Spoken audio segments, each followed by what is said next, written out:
À l'époque où Israël n'avait pas de roi, et où Dieu parlait par la bouche des prophètes et des juges, vivait un homme nommé Elkana. Il venait de la région montagneuse d'Éphraïm. Il avait 2 femmes. L'une s'appelait Anne, l'autre Péninna. Péninna avait des enfants, mais Anne n'en avait pas. Chaque année, Elkana et sa famille montaient à Silo pour adorer le Seigneur, le Dieu Tout-Puissant, et lui offrir des sacrifices. C'était un temps de respect, de dévotion, de célébration. Elkana donnait à Péninna et à tous ses enfants des portions. Mais à Anne, il donnait une portion double, car il l'aimait, même si l'Éternel l'avait rendue stérile.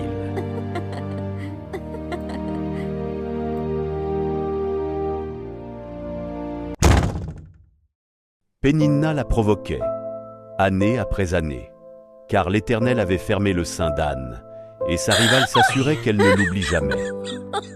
Elkana peut bien t'aimer autant qu'il veut, mais c'est moi qui lui donne des enfants.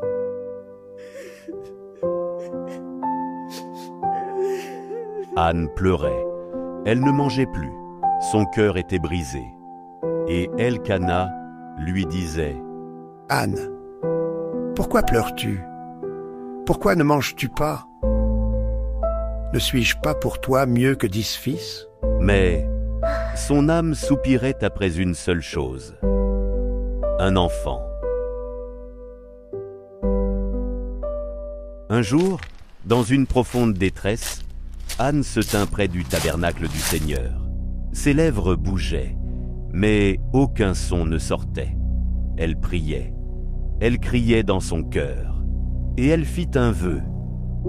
Éternel des armées, si tu daignes regarder l'affliction de ta servante, si tu te souviens de moi et n'oublies point ta servante, et si tu donnes à ta servante un enfant mâle, je le consacrerai à l'Éternel pour tous les jours de sa vie, et le rasoir ne passera point sur sa tête. Élie, le prêtre, la vit bouger les lèvres, et pensa qu'elle était ivre. « Jusqu'à quand seras-tu ivre? Va cuver ton vin. » Non, mon Seigneur, je suis une femme qui souffre en son cœur, et je n'ai bu ni vin ni boisson enivrante, mais je répandais mon âme devant l'Éternel. Va en paix, et que le Dieu d'Israël exauce la prière que tu lui as adressée.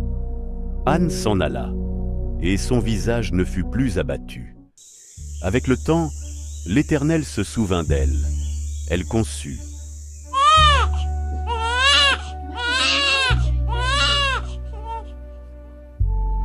Et donna naissance à un fils.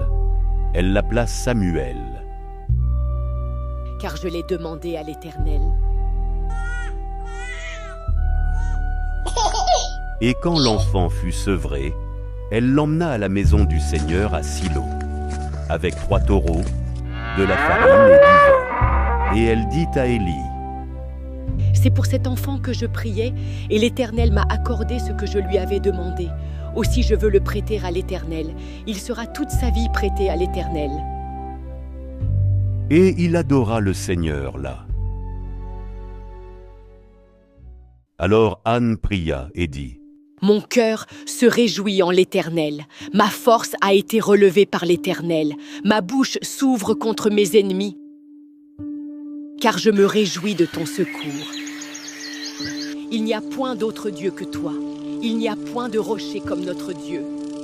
Ne parlez plus avec tant de hauteur, qu'aucune arrogance ne sorte de votre bouche, car l'Éternel est un Dieu qui sait tout, et par lui sont pesées toutes les actions. L'arc des puissants est brisé, et les faibles ont la force pour ceinture. Ceux qui étaient rassasiés se louent pour du pain, et ceux qui étaient affamés se reposent. Même la stérile enfante 7 fois, et celle qui avait beaucoup d'enfants est flétrie. L'Éternel fait mourir et il fait vivre. Il fait descendre au séjour des morts et il en fait remonter. L'Éternel appauvrit et il enrichit. Il abaisse et il élève. De la poussière, il retire le pauvre. Et du fumier, il relève l'indigent pour les faire asseoir avec les grands et leur donner en partage un trône de gloire. Car à l'Éternel sont les colonnes de la terre, et c'est sur elles qu'il a posé le monde. Il gardera les pas de ses bien-aimés, mais les méchants seront réduits au silence dans les ténèbres, car l'homme ne triomphera point par la force. Les adversaires de l'Éternel seront brisés. Il tonnera contre eux dans les cieux. L'Éternel jugera les extrémités de la terre. Il donnera la force à son roi. Il relèvera la puissance de son oint. Écoute, mon fils, l'Éternel m'a visité dans ma détresse, et voici, tu es l'enfant qu'il m'a accordé. Je t'ai consacré au Seigneur, selon le vœu que j'ai fait devant lui. Tu ne m'appartiens point, mais tu appartiens à celui qui donne et qui reprend. Marche dans ses voies, écoute ses paroles, serre-le avec crainte et avec joie, car tu es mis à part, Samuel, mis à part pour porter sa voix. Alors je resterai ici, maman. Je veux apprendre à le connaître et faire ce qu'il attend de moi.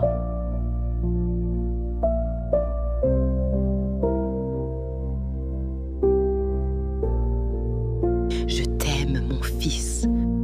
Et l'Éternel continua de bénir Anne. Elle eut encore 3 fils et 2 filles. La femme, autrefois stérile, était devenue mère en abondance. Des années plus tard, Samuel deviendrait prophète, celui qui entendrait la voix de Dieu dans la nuit.